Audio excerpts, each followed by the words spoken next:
Etik Pastoral Katolik Bina Insan Kuskupan Agung Samarinda tahun 2022 segera dimulai. Hadirin dimohon berdiri. Posisi wisuda angkatan ketiga tahun 2022 Sekolah Tinggi Keteketik Pastoral Katolik Bina Insan Kuskupan Agung Samarinda.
Menyanyikan lagu kebangsaan Indonesia Raya diikuti oleh seluruh hadirin.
Doa pembuka dipimpin oleh Suster Cecilia Santidei, SPM. Marilah berdoa. Dalam nama Bapa dan Putra dan Roh Kudus. Amin. Allah Tritunggal Maha Kudus, kami mengucap syukur atas hari yang penuh berkat ini, di mana Engkau mempersatukan kami sebagai satu keluarga besar STKPK Bina Insan yang hari ini akan melaksanakan wisuda angkatan ketiga. Semoga sebagaimana yang Engkau kehendaki, supaya kami menjadi berkat bagi sesama, demikian pula terjadi kehendak-Mu atas kami semua, khususnya bagi para wisudawan yang akan diwisuda pada hari ini. Hasil perjuangan dari para wisudawan ini kiranya dapat membawa sukacita bagi orang tua mereka, sukacita bagi sanak saudara mereka, dan sukacita bagi seluruh komunitas umat Katolik dari paroki mereka berasal, terutama sukacita bagi gerejamu di Keuskupan Agung Samarinda ini. Ya Bapa, kami mohon bimbinglah dan bantulah para pemimpin, para dosen, para pengurus yayasan, dan tenaga kependidikan, serta semua mahasiswa-mahasiswi yang sedang menuntut ilmu dan kebaikan di kampus STKPK Bina Insan ini. Berilah kami kekuatan untuk memperbaiki kehidupan kami, memperbaiki kehidupan keluarga kami, memperbaiki institusi dan lembaga kami, dan memperbaiki kehidupan bangsa Indonesia yang kami cintai. Berkatilah selalu dengan rahmat kerendahan hati, supaya kami terus menyadari bahwa keberhasilan para wisudawan yang diwisuda hari ini adalah anugerah dan sekaligus panggilan darimu. Sebagai anugerah, kami layak untuk menerimanya dengan penuh syukur. Sebagai panggilan, kami wajib untuk menjawabnya dengan pelayanan dan pengabdian yang tulus. Ya Bapa, tuntunlah kami supaya tidak pernah silau oleh pujian dan tidak pernah menyerah karena kesulitan, seperti putramu Yesus Kristus. Yesus adalah teladan dan pembimbing kami, kini dan sepanjang masa. Amin. Dalam nama Bapa dan Putra dan Roh Kudus. Amin. Menyanyikan Mars STKPK Bina Insan.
Pembukaan rapat terbuka Senat dalam rangka wisuda sarjana angkatan ketiga program studi pendidikan keagamaan Katolik STKPK Bina Insan Keuskupan Agung Samarinda. Dengan rahmat Allah yang Maha Kuasa, rapat terbuka Senat Sekolah Tinggi Kateketik Pastoral Katolik Bina Insan Keuskupan Agung Samarinda tahun 2022 dengan ini secara resmi dibuka.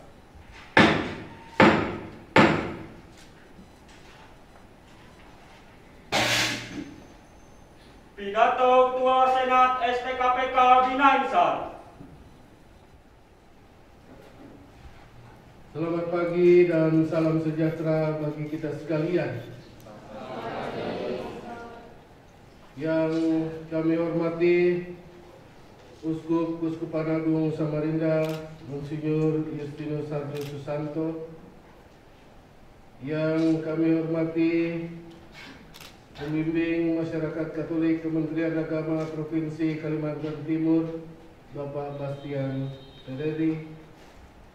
Yang kami hormati para anggota Dewan Perwakilan Rakyat Provinsi dan Kabupaten Kota, para kepala dinas atau yang mewakili.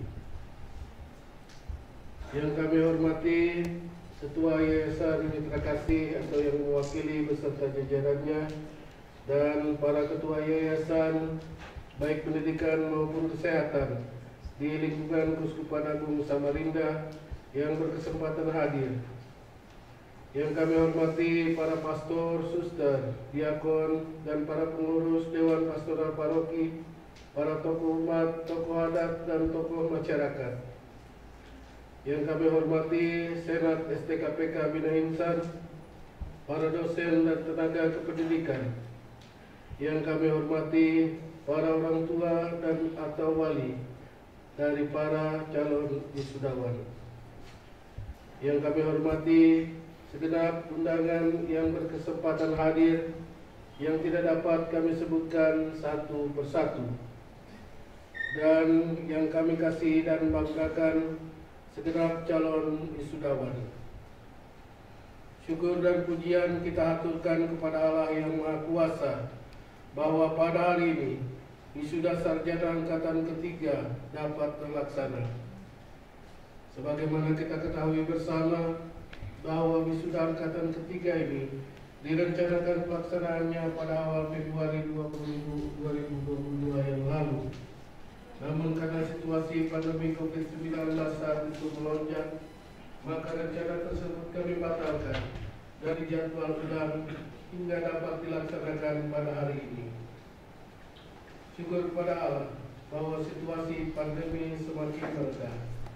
Kita patut memberikan apresiasi bagi pemerintah baik pusat maupun daerah, khususnya tentu saja pemerintah Provinsi Kalimantan Timur bersama dengan seluruh pemerintah daerah kabupaten kota yang telah bekerja keras guna menanggulangi pandemi dan mempercepat vaksinasi bagi masyarakat. Saat ini mahasiswa, tenaga kependidikan, dan dosen telah menerima vaksin ketiga. Dalam kurun waktu lebih dari 2 tahun, pandemi sedikitnya mengubah pola pendidikan dari pola pendidikan tradisional ke pola pendidikan berbasis internet. Berakhirnya masa pandemi kelak tentunya tidak mengembalikan kita ke masa lalu, namun tentunya akan memacu kita untuk semakin mengembangkan diri dalam dunia digital dan mampu memanfaatkan teknologi informasi dengan sebaik dan sepositif mungkin. STKPK Bina Insan Uskupan Agung Samarinda berusaha untuk semakin menyempurnakan sistem informasi akademik dan keuangan dalam kerjasama dengan Sevima sebagai penyedia platform terintegrasi dengan Pededikti atau Pangkalan Data Pendidikan Tinggi. Dalam mendukung pengembangan pendidikan berbasis internet, sekolah telah menyediakan Wi-Fi di asrama putra dan putri serta meningkatkan kecepatan internet kampus dari 100 MB per second ke 200 MB per second. Harapan kami bahwa dengan peningkatan ini, sistem informasi akademik serta proses pendidikan semakin cepat, lancar, dan bermutu. Pengembangan dari dalam bidang pendidikan akademik dengan memanfaatkan teknologi informasi memang suatu keharusan bagi para pendidik iman atau katekis masa depan. Namun demikian, terdapat beberapa aspek pembentukan karakter khas sebagai katekis yang tidak dapat dilaksanakan secara daring.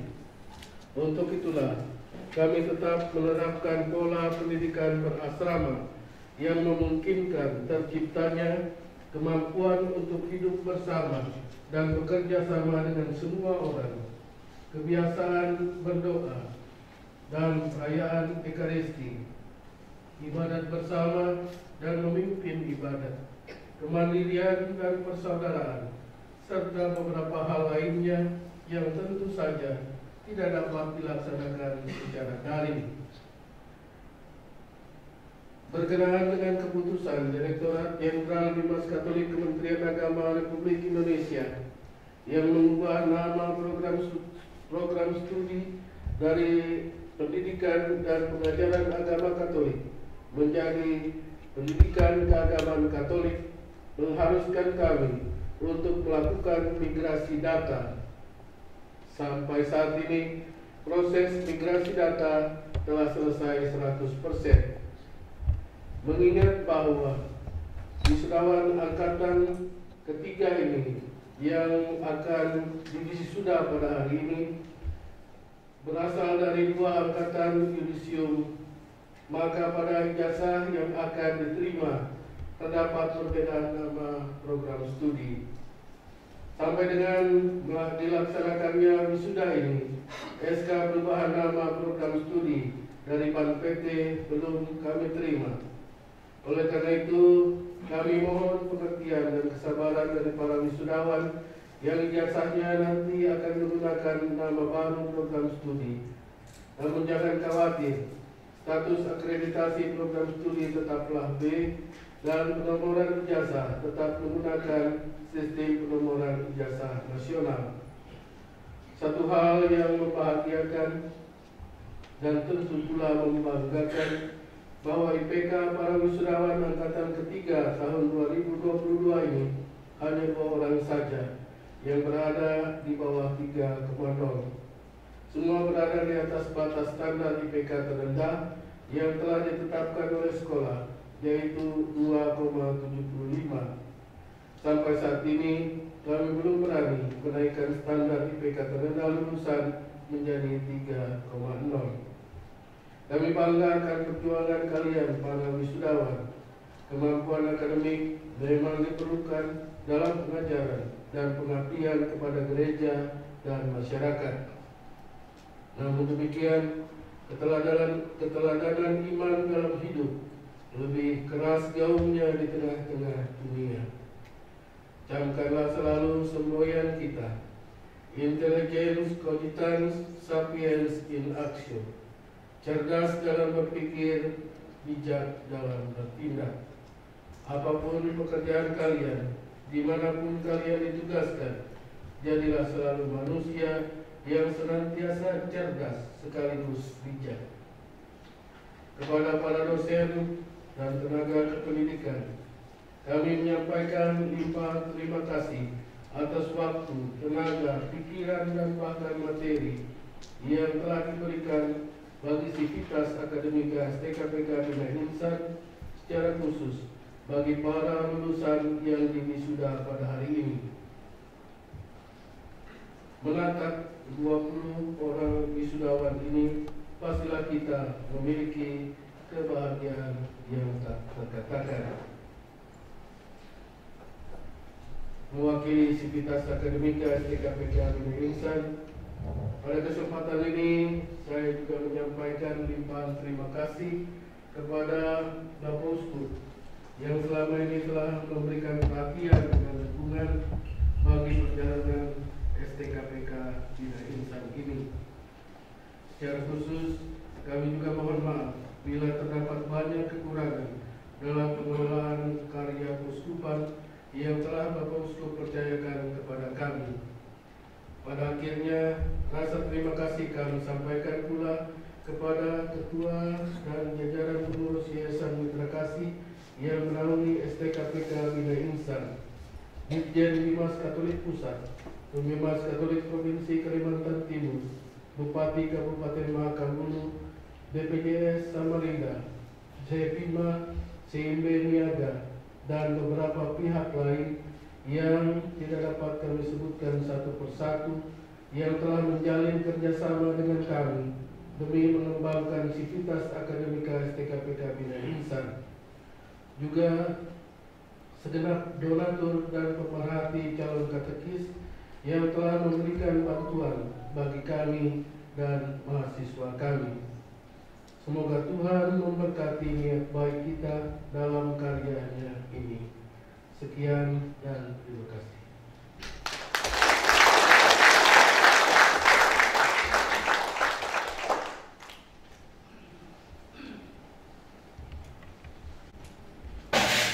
Pidato ilmiah oleh Pastor Hilario Didapus Nenganampar, NU Lits TH.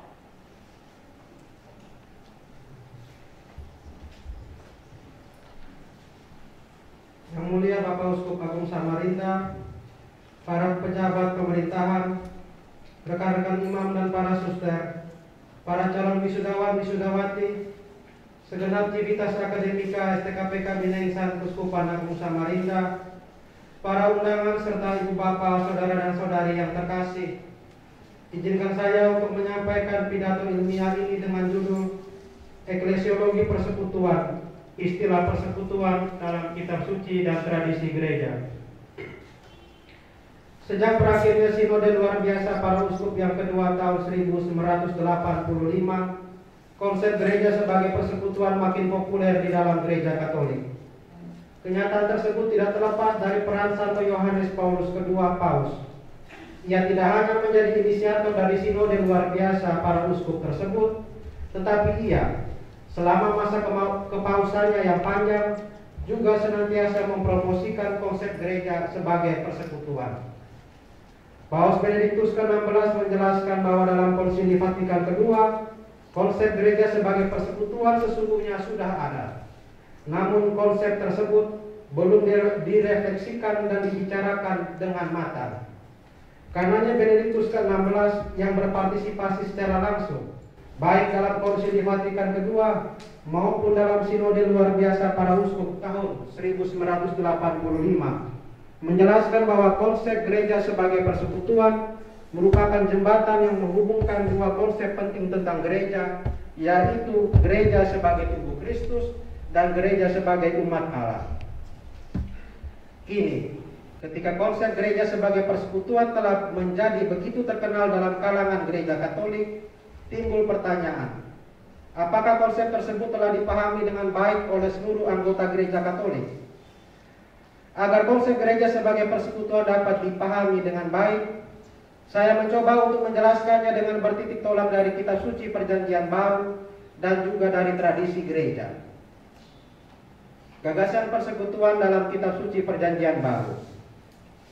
Bila orang berbicara tentang persekutuan, arah pemikirannya serta-merta terarah kepada perikop dalam Kisah Para Rasul bab 2 ayat 42.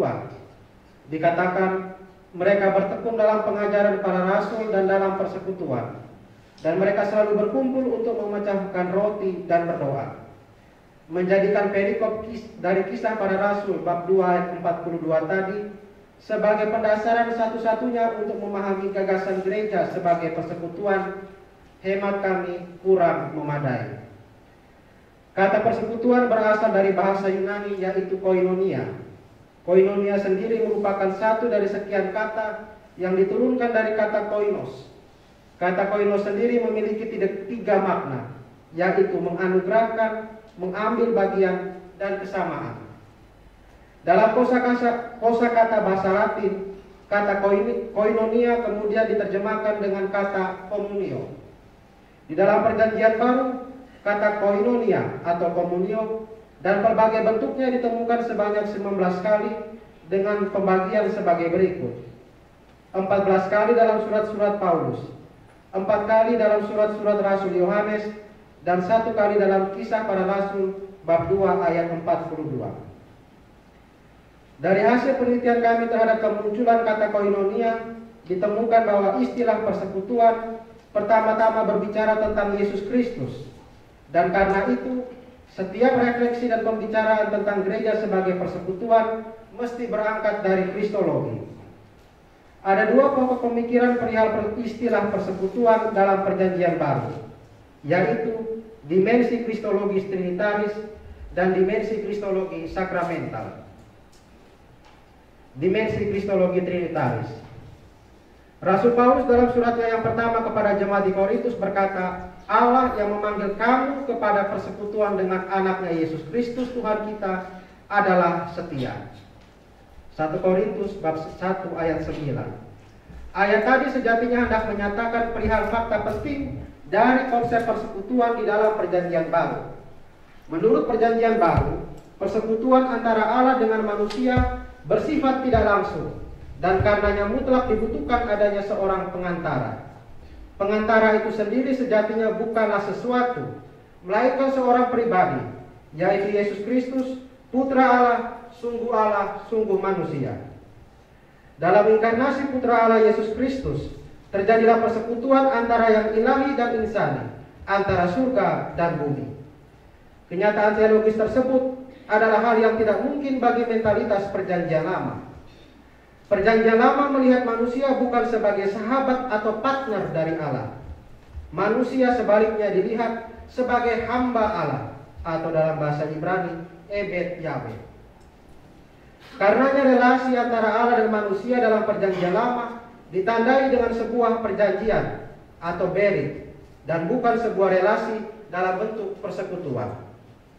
Di dalam perjanjian baru, persekutuan sebagai bentuk relasi antara Allah dan manusia dapat terwujud karena Allah yang pertama-tama mengambil inisiatif untuk menyatakan cintanya kepada manusia dalam dan melalui Yesus Kristus Putranya.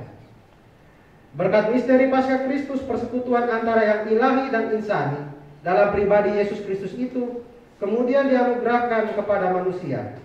Kristus yang sepanjang hidupnya ditandai dengan kehadiran yang tetap dan luar biasa dari Roh Kudus melalui misteri Paskahnya menganugerahkan Roh Kudus kepada manusia sehingga ia dapat ikut ambil bagian dalam kehidupan Sang Putra Allah dan bersama dengan Sang Putra menghadap hadirat Allah seraya memanggilnya Bapa. Anugerah Roh Kudus sebagai buah dari misteri Paskah Kristus amat penting bagi terciptanya persekutuan antara Allah dan manusia dalam Yesus Kristus Putranya. Dalam suratnya kepada jemaat di Roma, Paulus menegaskan demikian, tetapi kamu tidak hidup dalam daging, melainkan dalam roh. Jika memang roh Allah diam di dalam kamu, tetapi jika orang tidak memiliki roh Kristus, ia bukan milik Kristus. Menurut Severino Dianik, seorang teolog Italia, makna di balik perkataan Paulus di atas ialah bahwa untuk menjadi milik Kristus, orang harus menerima dan memiliki dalam dirinya Roh Kudus, yang juga adalah roh Allah Bapa. Karya Roh Kudus memungkinkan manusia untuk dapat ikut ambil bagian dalam relasi antara Yesus dan Bapanya, sehingga tercapailah tujuan dari penciptaan dan juga keberadaan manusia itu sendiri, yaitu menjadi putra dan putri Allah dalam satu-satunya putra Allah Bapa, Yesus Kristus Tuhan kita. Dalam suratnya yang kedua kepada jemaat di Korintus, Paulus kembali berbicara tentang persekutuan. Namun kali ini kata persekutuan dikaitkannya dengan Roh Kudus. Dalam 2 Korintus bab 13 ayat 13 dikatakan, kasih karunia Tuhan Yesus Kristus dan kasih Allah dan persekutuan Roh Kudus menyertai kamu sekalian. Ettore Franco dalam bukunya yang berjudul Comunione e Partecipazione, persekutuan dan partisipasi, menjelaskan bahwa persekutuan dengan Roh Kudus sejatinya tidak hanya membuat manusia semakin serupa dengan Kristus dan menjadi anak-anak Allah, melainkan juga mendorong umat beriman untuk ikut ambil bagian secara aktif dan personal dalam pembangunan jemaat dan komunitas umat manusia seturut kehendak Allah. Dari pemaparan tadi, konsep persekutuan dalam terang dimensi kristologi trinitaris hendak menampilkan gereja sebagai misteri persekutuan. Bapa memanggil manusia kepada persekutuan dengan Putra, dan berkat Roh Kudus, manusia, orang beriman, dapat menanggapi panggilan Bapa. Sebagai sebuah persekutuan, gereja pada hakikatnya berasal dari atas, dari Allah, yang menghendaki agar manusia hidup dalam persekutuan dengannya, dan dengan semua orang. Kehendak Allah itu dalam sejarah keselamatan, terlaksana melalui Yesus Kristus dalam Roh Kudus. Dimensi yang kedua, kristologi sakramental. Walter Kasper, seorang teolog Jerman dan kardinal Gereja Katolik Roma, menjelaskan bahwa kata biblis koinonia artinya partisipasi atau ikut ambil bagian dalam karunia-karunia keselamatan yang dianugerahkan Allah secara khusus Ekaristi. Maka sebagaimana ditegaskan oleh Joseph Ratzinger, sekarang Paus Emeritus Benediktus ke-16, kata koinonia sangat berkaitan dengan Ekaristi, dan karenanya sebuah eklesiologi persekutuan akan selalu merupakan sebuah eklesiologi Ekaristi. Dari perspektif ini dapat dipahami pula mengapa kata komunio menjadi satu dari sekian nama dari sakramen Ekaristi. Dimensi kristologi sakramental dari kata persekutuan terungkap secara jelas dalam surat pertama Rasul Paulus kepada jemaat di Korintus bab 10 ayat 16 sampai 17. Dalam perikop itu Paulus berkata, "Bukankah cawan pengucapan syukur yang atasnya kita ucapkan syukur adalah persekutuan dengan darah Kristus? Bukankah roti yang kita pecah-pecahkan adalah persekutuan dengan tubuh Kristus? Karena roti adalah satu, maka kita sekalipun banyak adalah satu tubuh. Karena kita semua mendapat bagian dalam roti yang satu itu." Dua pertanyaan retoris Rasul Paulus tadi, pertama-tama menggarisbawahi perihal persekutuan yang intim antara Kristus dan umat beriman melalui pemberian kehidupan Kristus sekali untuk selamanya di atas kayu salib. Persekutuan intim tersebut sesungguhnya merupakan sebuah relasi interioritas timbal balik, seperti yang telah Yesus Kristus katakan sendiri, "Barang siapa makan dagingku dan minum darahku, ia tinggal di dalam aku dan aku di dalam dia." Persekutuan intim yang lahir dari persekutuan Ekaristi juga ditegaskan kembali dalam ajaran para bapak gereja yang merupakan para penafsir pertama kitab suci dan sumber dari teologi gereja. Santo Cyrillus dari Yerusalem berkata, "Dengan ikut ambil bagian dalam tubuh dan darah Kristus, engkau menjadi satu tubuh dan satu darah dengan dia. Kita menjadi para pembawa Kristus." Santo Agustinus Uskup Hippo menjelaskan bahwa roti Ekaristi yang kita sambut membuat kita semakin menjadi serupa dengan Kristus dan bersatu dengannya.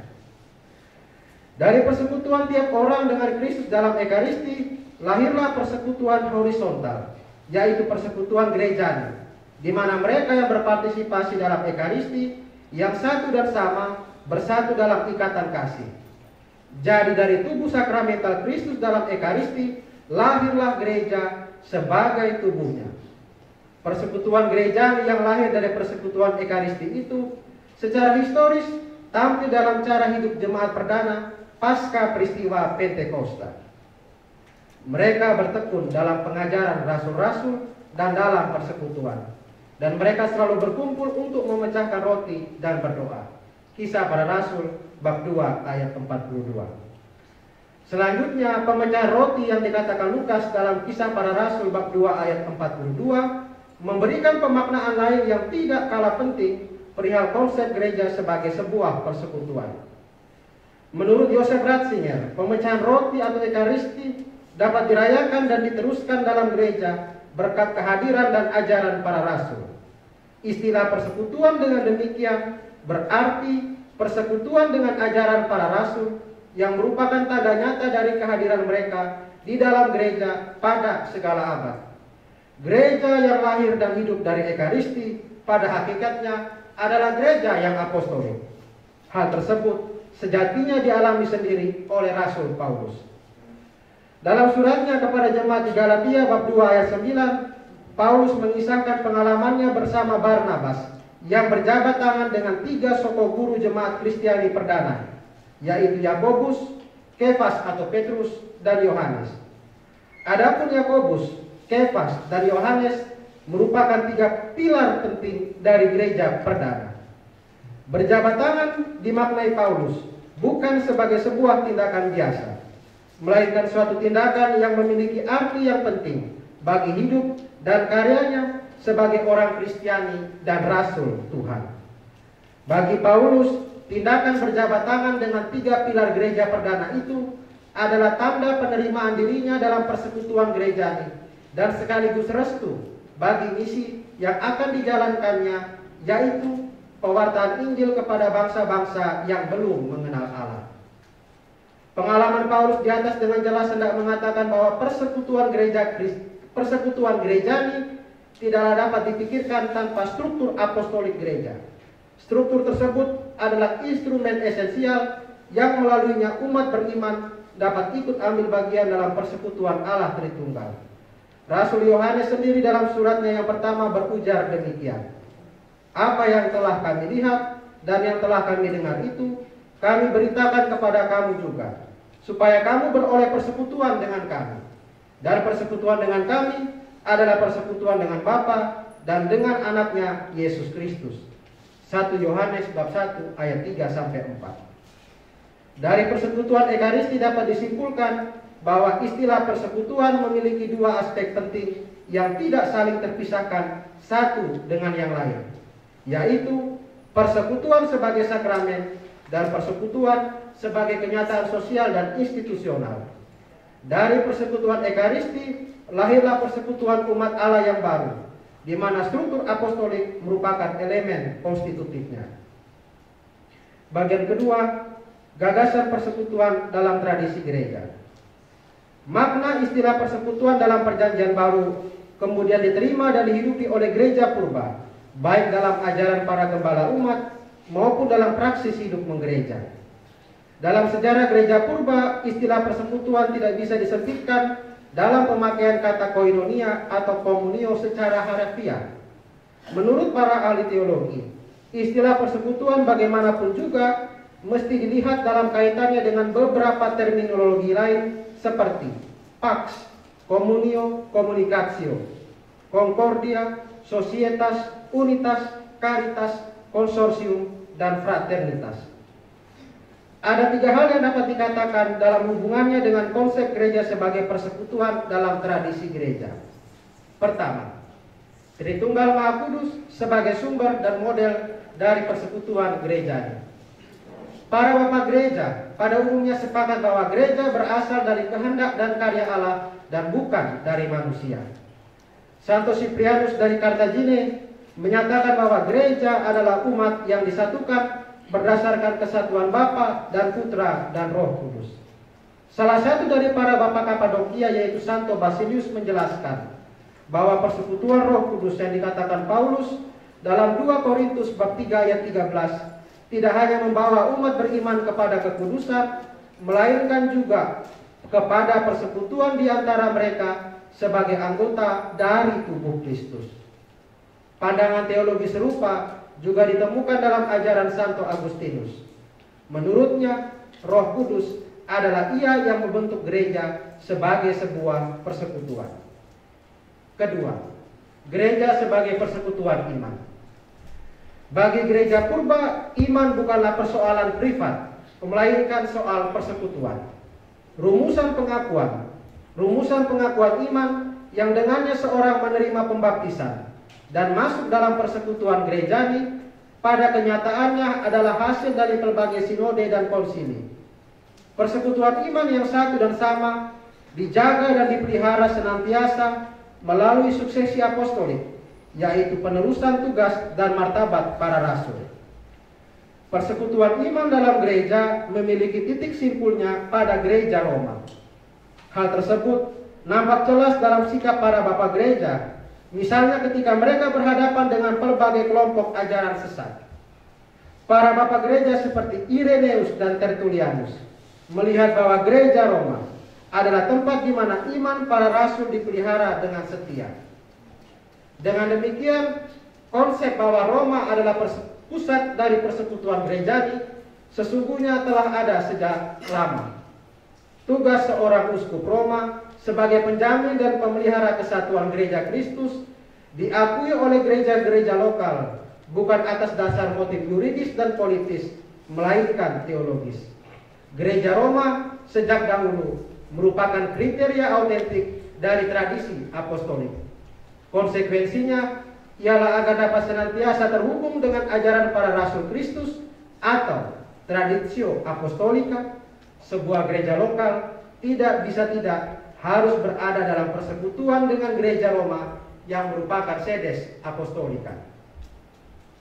Ketiga, gereja sebagai persekutuan ekaristis. Seturut tradisi gereja, Ekaristi tidak hanya dilihat sebagai sumber dan puncak hidup gereja, melainkan juga model dari realita historis gereja sebagai sebuah persekutuan. Santo Ignatius dari Antioquia pernah berkata, seperti halnya ada satu tubuh Tuhan kita Yesus Kristus dan satu piala darahnya dan satu altar, demikian juga hanya ada satu uskup dengan para imam dan diakon, para rekan kerja saya. Bagi Santo Ignatius dari Antioquia, gereja sebagai persekutuan umat Allah nampak secara konkret ketika seluruh umat Allah berkumpul untuk merayakan Ekaristi yang dipimpin oleh uskup bersama dengan para imam dan para diakon yang merupakan para pelayan terdekat uskup. Konsep gereja sebagai persekutuan ekaristis tidak hanya ditemukan dalam ajaran, tetapi juga dalam beberapa praksis pastoral gereja purba. Di kota Roma, menjelang awal abad ke-5, para imam tidak dapat berpartisipasi dalam misa hari Minggu yang dipimpin oleh uskup mereka, yaitu Paus. Adapun pada hari Minggu, ada beberapa di antara para imam yang harus memimpin sejenis perayaan sabda bagi para katakumen dan mereka yang sedang dalam masa penitensi atau silih atas dosa-dosa di gereja-gereja titular sekitar Roma. Karena itu, sebagaimana yang terungkap secara jelas dalam surat Paus Innocentius yang pertama kepada Decentius Uskup Gubbio, Paus sebagai uskup Roma lewat perantaran para akolit mengirimkan fermento, yaitu bagian dari hostia telah diberkati Paus dalam Ekaristi kepada para imam yang tidak dapat berpartisipasi dalam Ekaristi yang dipimpinnya. Tujuannya ialah supaya para imam tersebut tidak merasa terpisah dari persekutuan dengan uskup mereka, yaitu Paus.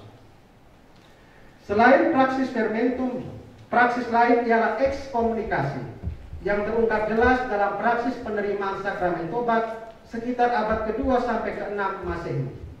Pada zaman itu, sakramen yang kini dikenal sebagai sakramen tobat disebut penitensi kanonika. Dalam praksis tersebut, setelah ritus pengakuan dosa secara publik, mereka yang berdosa menerima penumpangan tangan dari uskup dan kemudian dibawa keluar dari gereja sebagai tanda ekskomunikasi dan dimulainya masa penitensi atau masa lampu siling atas dosa-dosa yang bentuk dan durasi waktunya ditentukan oleh uskup. Ekskomunikasi ini bukan merupakan pengusiran orang berdosa dari persekutuan gereja untuk selama-lamanya. Mereka yang berada dalam masa penitensi masih dapat ikut ambil bagian dalam perayaan Ekaristi, namun mereka tidak boleh menerima tubuh Kristus. Setelah periode silih atas dosa-dosa mereka selesai, kemudian dijalani ritus pendamaian atau rekonsiliasi pada hari Kamis dalam pekan suci, supaya para pendosa yang bertobat bisa menerima kembali tubuh Kristus pada perayaan Vigili malam Paskah. Para pendosa yang telah bertobat dan menemukan kembali persekutuan dengan Kristus dalam perayaan Ekaristi, pada saat yang sama menemukan kembali persekutuan mereka dengan gereja. Mengapa? Karena Kristus dan gereja adalah satu. Keduanya tidak terceraikan, tidak terpisahkan. Penutup, istilah persekutuan pertama-tama menjelaskan hakikat terdalam gereja, yaitu bahwa gereja adalah misteri persekutuan antara orang beriman dengan Allah Tritunggal dan dengan sesamanya. Misteri Allah Tritunggal adalah alasan utama dari hidup gereja, sekaligus merupakan tujuan akhir dari perziarahannya. Gereja sebagai misteri persekutuan bukanlah sebuah gagasan yang abstrak. Misteri persekutuan tersebut terungkap secara nyata melalui dan di dalam sakramen Ekaristi. Dari persekutuan Ekaristi pula, gereja memperoleh bentuk historisnya. Gereja yang lahir dari dan melalui Ekaristi adalah sebuah persekutuan umat Allah yang tersusun secara hierarkis. Pada akhirnya, seperti sakramen, gereja memiliki dua unsur yang saling berkaitan satu sama lain.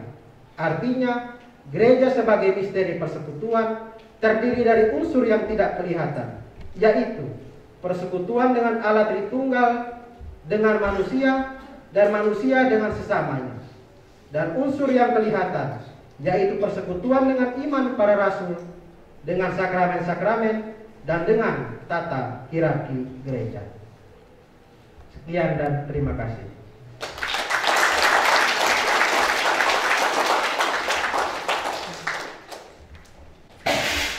Pengukuhan wisudawan oleh Ketua STKPK Bina Insan.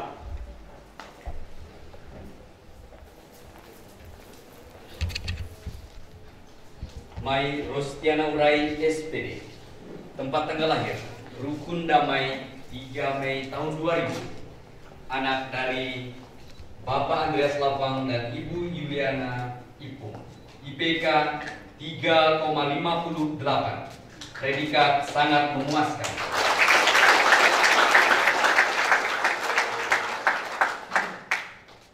Stefanus Lugan SPD. Tempat tanggal lahir Tabang Lama 31 Agustus tahun 1997. Anak dari Bapak Amon dan Ibu Justina Pim. IPK 3,53. Predikat sangat memuaskan. Ferdinandus Edison Musi SPD.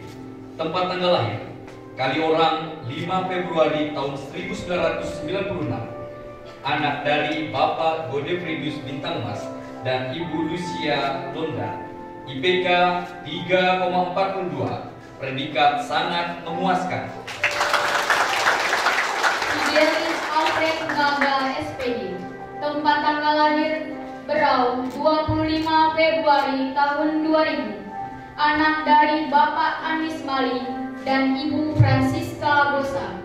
IPK 3,40. Predikat sangat memuaskan. Carolina Bulan SPD. Tempat tanggal lahir Lombagun 3 Desember tahun 1998. Anak dari Bapak Dionysius Lalau dan Ibu Sophia Iden. IPK 3,40. Predikat sangat memuaskan. Teresa Novita Bomitalar SPD. Tempat tanggal lahir Pondok Labu 1 November tahun 1999. Anak dari Bapak Theodorus Lake Belek Talar dan Ibu Rufina Dewi. IPK 3,40. Predikat sangat memuaskan. Emilia Ustusala SPD. Tempat tanggal lahir Timur Tengah Utara 24 Agustus tahun 1999. Anak dari Bapak Gerardus Ustusala dan Ibu Teresa. IPK 3,32. Predikat sangat memuaskan. Yohana Yasita Pedri SPD. Tempat tanggal lahir Bontang 17 Oktober tahun 1999. Anak dari Bapak Yohanes Misa dan Ibu Marta Beterua. IPK 3,31. Predikat sangat memuaskan. Yulia Tendori SPD. Tempat tanggal lahir Samarinda 16 Juli tahun 1994. Anak dari Bapak Andreas Dori dan Ibu Wilmina Sarjerekar. IPK 3,30. Predikat sangat memuaskan. Agnes Mengu SPD. Tempat tanggal lahir Longpenaneh 1 30 Agustus tahun 1999. Anak dari Bapak Yosef Labikoban dan Ibu Antonia Daging. IPK 3,29. Predikat sangat memuaskan.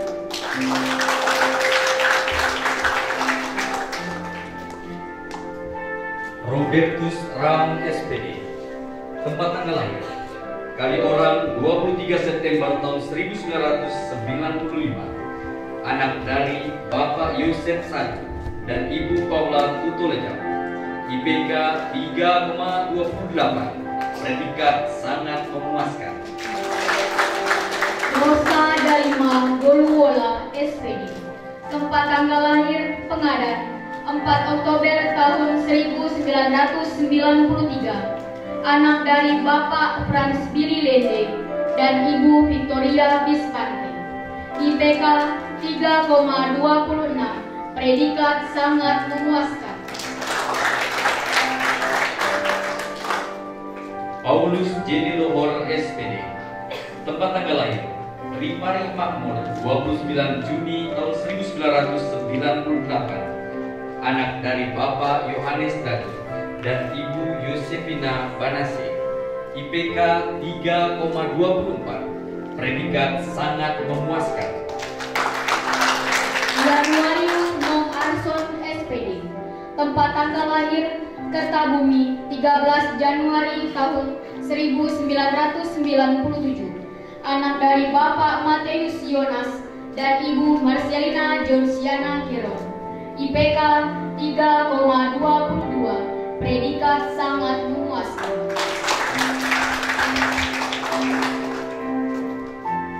Franciscus Karun SPD, tempat tanggal lahir Laham 21 Juni tahun 1995, anak dari Bapak Laurentius New dan Ibu Agnes Unyamu. IPK 3,21, predikat sangat memuaskan. Paulus Ngau SPD, tempat tanggal lahir Long Ayak 17 Februari tahun 1992, anak dari Bapak Lai Halam dan Ibu Monica Tu. IPK 3,19, predikat sangat memuaskan. Magdalena Y SPD, tempat tanggal lahir Laham 1 April tahun 1994, anak dari Bapak Theodorus Hibau dan Ibu Yuliana Pidang. IPK 3,10, predikat memuaskan. SPD, tempat tanggal lahir Sanga-Sanga 1 Januari tahun 1997, anak dari Bapak Filipus Poa dan Ibu Rosa Delima Tita. IPK 3,03, predikat memuaskan. Mikael Braham SPD, tempat tanggal lahir Longhapari 12 September tahun 1991, anak dari Bapak Malatisi dan Ibu Paula Sana. IPK 2,92, predikat memuaskan. Kristianto Yansen SPD, tempat tanggal lahir Saka Tadal 29 Juli tahun 1996, anak dari Bapak Dominikus Yayanius Narung dan Ibu Natalia Resumia. IPK 2,81, predikat memuaskan.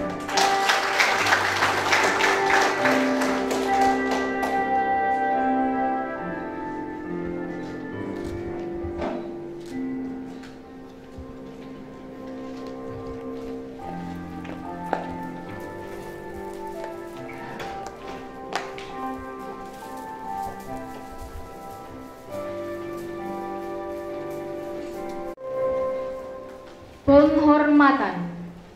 Wisudawan dimohon berdiri. Penghormatan kepada Ketua dan Anggota Senat STKPK Binaisan Keuskupan Agung Samarinda. Wisudawan hormat. Selesai. Penghormatan kepada orang tua, wali dan keluarga. Wisudawan balik kanan. Hormat. Selesai. Wisudawan balik kanan. Sambutan wakil wisudawan oleh Mai Rustiana Urai SPD. Selamat siang dan salam sejahtera bagi kita semua. Yang mulia Uskup Keuskupan Agung Samarinda, Uskup Monsinyur Justinus Harjo Susanto, Yang terhormat Ketua Senat dan anggota, para dosen dan seluruh sivitas akademika STKPK Bina Insan. Yang terhormat Ketua Yayasan Mitra Kasih beserta jajarannya. Yang terhormat Pendimas Katolik Kementerian Agama Republik Indonesia beserta jajarannya. Yang terhormat dan terkasihi orang tua dan wali wisudawan wisudawati. Yang terhormat para tamu undangan yang namanya tidak bisa saya sebutkan satu persatu pada kesempatan ini. Dan yang sangat saya banggakan, rekan-rekan wisudawan wisudawati STKPK Bina Insan Keuskupan Agung Samarinda. Puji dan syukur kita panjatkan kepada Allah yang Maha Esa karena telah memberikan kepada kita kenikmatan yang berlimpah ruah. Salah satunya adalah nikmat sehat yang menjadikan kita semua dapat berkumpul dalam sebuah acara yang amat terhormat ini, yaitu Wisuda Angkatan Ketiga STKPK Bina Insan Keuskupan Agung Samarinda. Hadirin sekalian, pertama-tama saya ingin mengucapkan rasa syukur yang amat mendalam kepada Tuhan yang selalu membimbing dan menuntun saya selama mengikuti proses pendidikan di kampus ini. Hingga pada hari yang berbahagia ini, saya bisa berdiri di sini untuk menyampaikan pidato mewakili wisudawan wisudawati. Saya mewakili rekan-rekan wisudawan wisudawati mengucapkan banyak terima kasih kepada Bapak Ibu dosen yang telah dengan sabar membimbing dan membantu kami dalam segala proses pendidikan kami di kampus ini. Hingga pada hari ini kami boleh menikmati kebahagiaan momen wisuda ini. Terima kasih pula bagi para karyawan yang ada di STKPK Bina Insan ini atas segala pengorbanannya selama ini dalam membantu kami dalam proses studi kami di kampus ini. Selanjutnya, untayan kata terima kasih juga saya sampaikan kepada orang tua kami yang telah mendidik dan menyayangi kami serta selalu memberikan dukungan serta doa yang tidak pernah berhenti bagi kami. Sehingga buah-buah dari doa-doa orang tua, kami boleh lulus dan mendapatkan gelar baru, yaitu sarjana pendidikan. Hadirin serta rekan-rekan wisudawan wisudawati yang berbahagia, pada hari ini adalah hari penyematan gelar sarjana kepada kita semua yang telah berjuang keras dalam menempuh pendidikan tinggi di kampus ini. Pada hari ini kita melihat wajah-wajah berseri yang nampak dari para wisudawan wisudawati, keluarga kita, sahabat kita, serta semua orang yang mendukung kita selama ini. Kebahagiaan dan rasa haru nampak dan terlihat jelas pada wajah-wajah kita. Tidak ada yang salah dengan itu semua. Namun poin yang penting dan perlu kita ingat adalah hari ini bukanlah hari akhir untuk berjuang. Setelah sekian lama kita berjuang, bergelut dalam kegiatan perkuliahan dan tugas akhir yang begitu luar biasa menyita waktu, tenaga, pikiran, bahkan uang yang kita miliki. Akhirnya, kita dapat menyelesaikan itu semua dengan penyematan gelar sarjana pendidikan pada hari ini. Namun ketahuilah saudara-saudariku, perjuangan kita belumlah usai. Justru perjuangan kita baru saja dimulai. Kita masih harus banyak belajar dan terus belajar di luar kampus yang kita cintai ini, demi menjawab kebutuhan masyarakat akan diri kita. Saudara-saudariku, kehidupan pasca kampus ini bukan hanya sekedar bagaimana mencari pekerjaan layak, gaji yang besar, pangkat yang baik, dan segala label keduniawian lainnya. Tetapi lebih dari itu, bagaimana diri kita bisa memberikan kebermanfaatan besar bagi kehidupan masyarakat luas. Tentu saja saya tidak memungkiri bahwa kita membutuhkan beberapa hal yang bersifat materi yang telah saya sebutkan tadi. Akan tetapi hendaknya kita tidak melupakan satu kewajiban yang lebih tinggi dari itu semua, yakni memberikan kebermanfaatan bagi masyarakat luas. Saya berdoa kesuksesan akan menantikan kita di masa depan, dan tentu saja harapan saya adalah bagaimana kita bisa memanfaatkan apa yang kita miliki untuk kepentingan masyarakat luas. Demikian yang dapat saya sampaikan kepada kita semua. Mohon maaf jika ada salah ucapan dan perilaku saya selama menyampaikan pidato ini. Akhir kata saya ucapkan terima kasih atas perhatiannya. Selamat siang dan salam sejahtera bagi kita semua.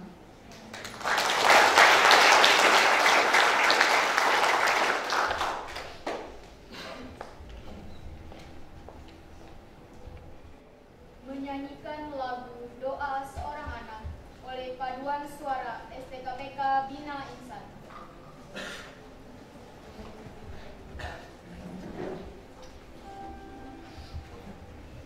Doa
Sambutan Keuskupan Agung Samarinda kepada Yang Mulia Monsinyur Isidus Harjosanto MSF disilakan.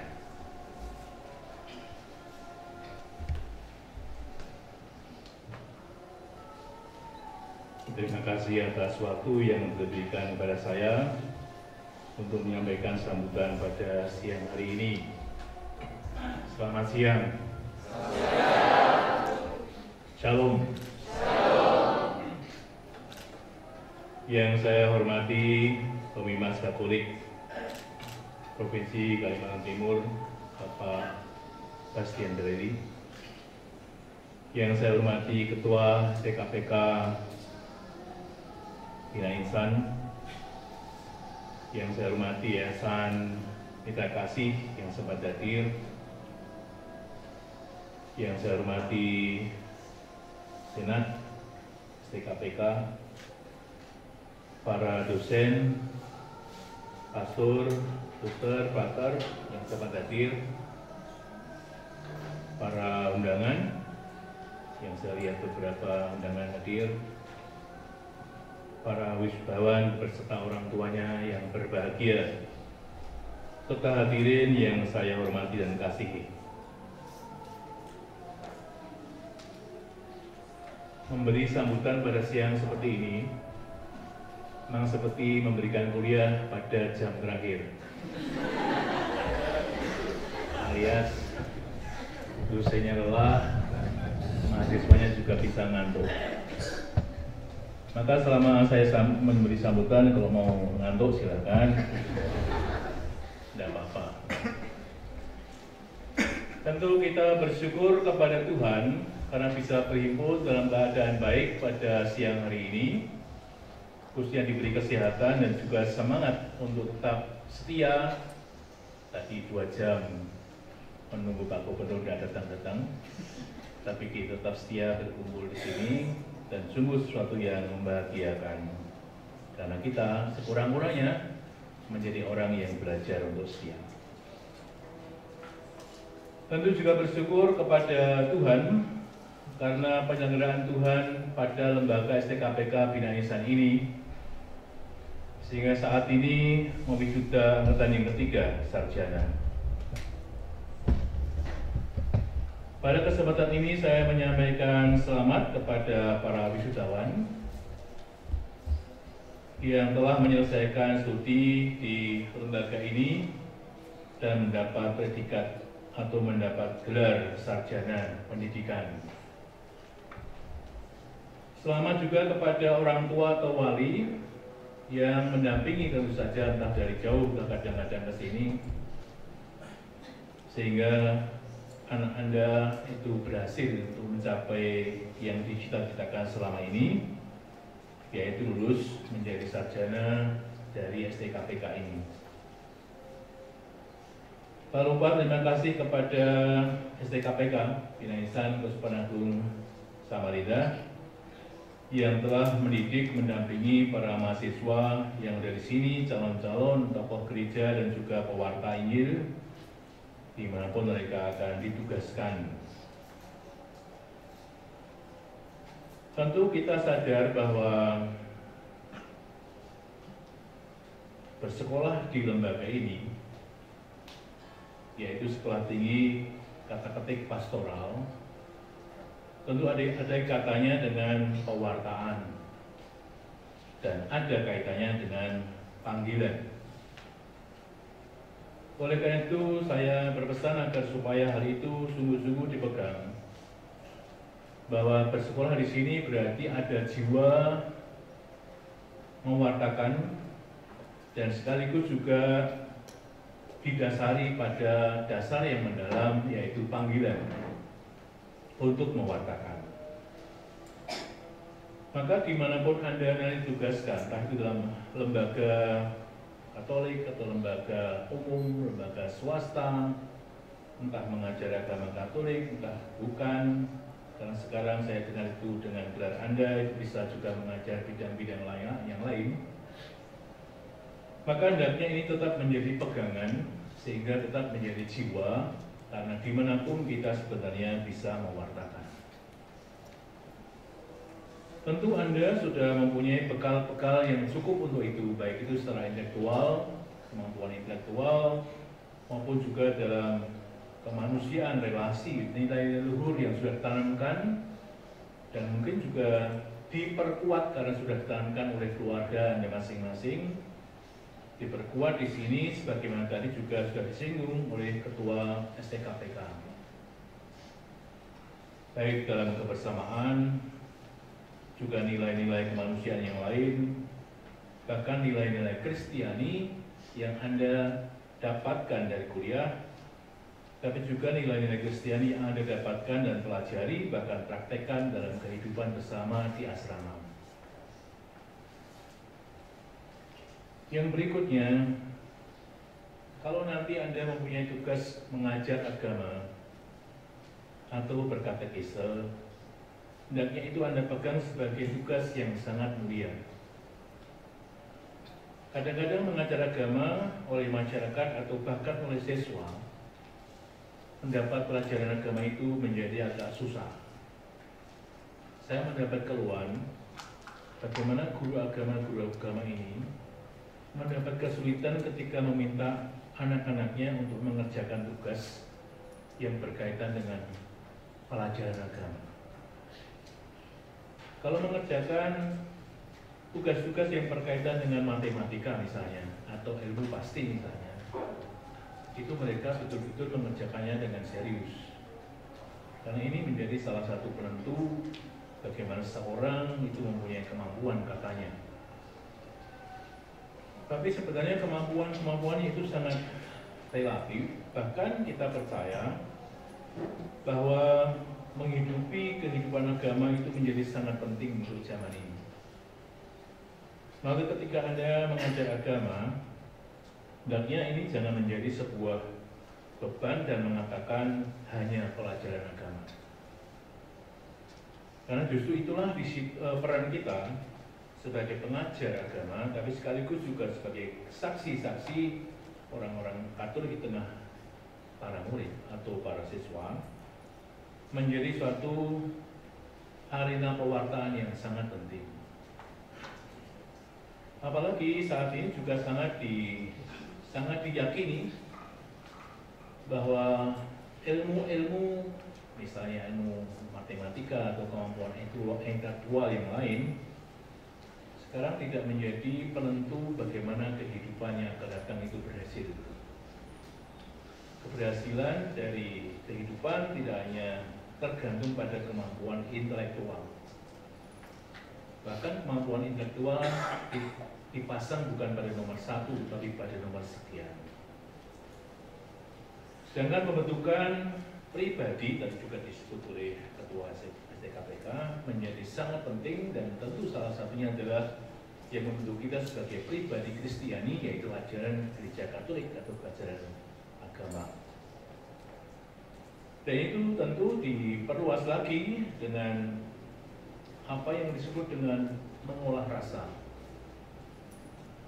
Maka saya merasa senang bahwa di sini meskipun tidak ada pelajaran khusus, tapi ada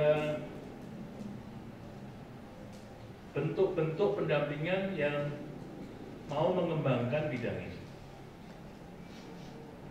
Tadi selama kita menunggu, itu tadi ada singers atau penyanyi-penyanyi bagus dari mahasiswa STKPL. Kita tepuk tangan ya.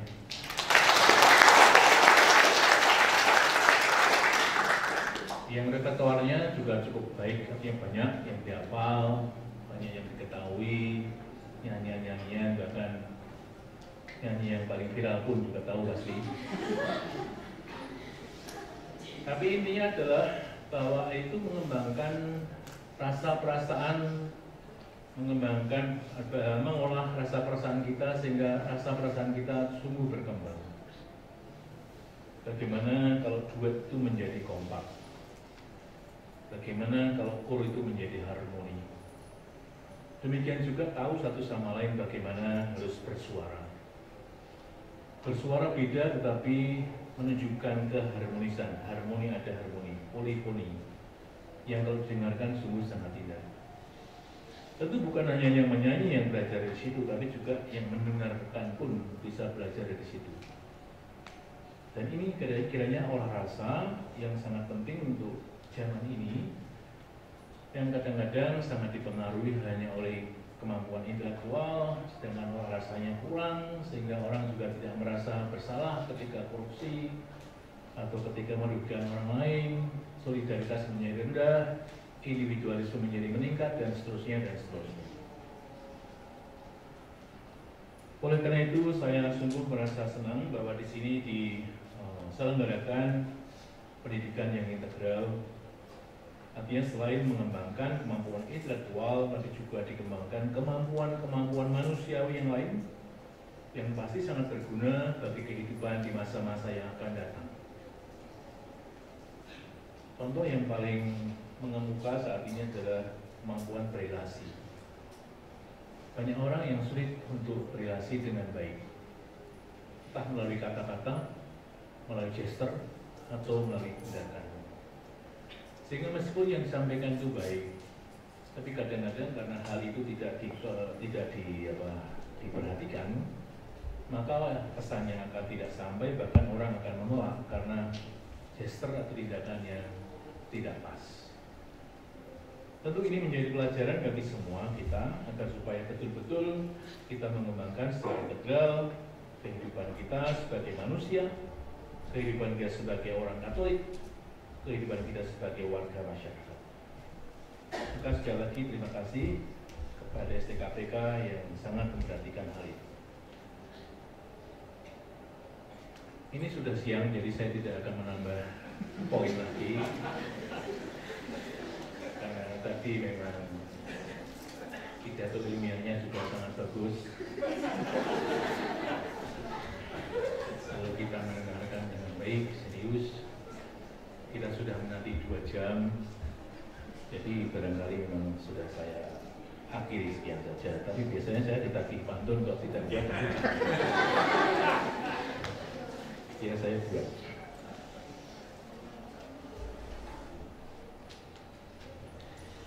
Pergi belanja, membeli lada. Untuk masak rica, kesukaan kita. Mahasiswa STKPK telah diwisuda, kita semua bersuka cita.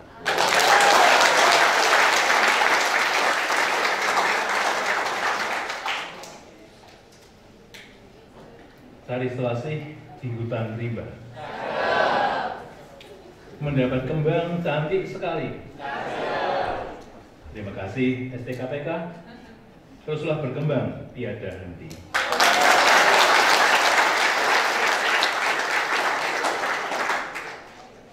Untuk semua, beli ketupat di SP 4. Rasanya lezat, ingin kembali. Ucap selamat dan propisiat, makinlah semangat, Tuhan berkati.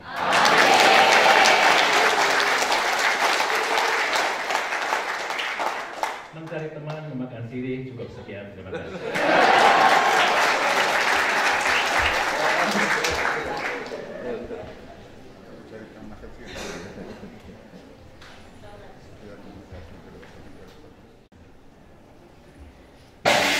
Penutupan rapat terbuka STKPK Bina Insan, Keuskupan Agung Samarinda.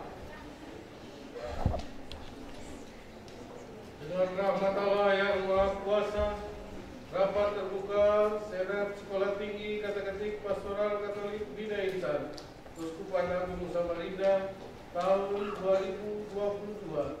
Dengan ini secara resmi ditutup.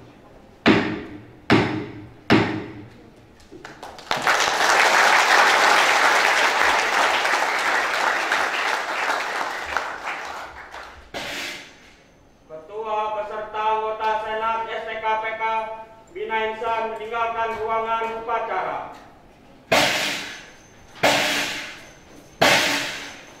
Hadirin dimohon berdiri.